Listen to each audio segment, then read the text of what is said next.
বিরতির পর স্বাগত। আজ হেজামারা ব্লকের সুরেন্দ্রনগর ইংরেজি মিডিয়াম স্কুলের নতুন ভবনের উদ্বোধন হয়েছে।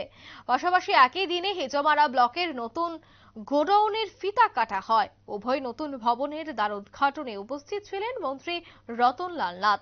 অনুষ্ঠানে দুটিতেই উপস্থিত ছিলেন এডিসির ইএম রবীন্দ্র দেববর্মা, 1 নম্বর সিমনার বিধায়ক বৃষকেতু দেববর্মা, শিক্ষা অধিকর্তা হেজামারা বিডিও সহ অন্যান্য আধিকারিকরা।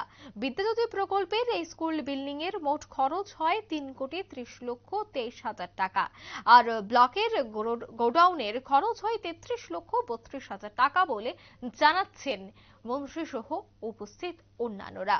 এই অনুষ্ঠানকে কেন্দ্র করে মন্ত্রী রতনলাল নাথ সহ অন্যান্যরা বক্তব্য রাখতে গিয়ে কি বলছেন শোনাবো।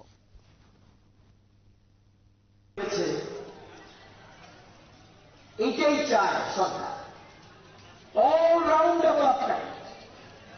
শুধু ফার্স্ট হলে হবে না, অলরাউন্ডার ডেভেলপমেন্ট। এখানে টিচাররা রয়েছে, এদেরকে যা শিখাবে আমাকে পারবেন না শিখাতে, কারণ আমার বয়স হয়ে গেছে। ওরা মাটির নরম মাটির মতো যা শেখাবে আপনারা ওদেরকে রাম বানাবেন না, রাবণ বানাবেন, এটা আপনারা জানেন। ওদেরকে আপনারা কৃষ্ণ বানাবেন না, কংস বানাবেন আপনারা। ওদেরকে গড বানাবেন না, ঢোক বানাবেন আপনাদের। এটা ঠিক করেন আপনারা। সুতরাং আর আমরা বর্তমানে নিউ এডুকেশন পলিসি আমাদের রাজ্যে নিয়েছে।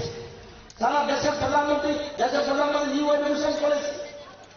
নিউ এডুকেশন পলিসি বেকার সৃষ্টি করে না।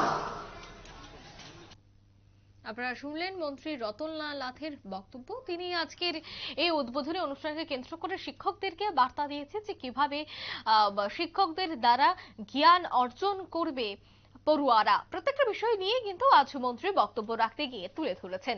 নিয়ে নিয়েছে ছোট্ট একটি বিজ্ঞাপন বিরতি, সঙ্গে থাকুন।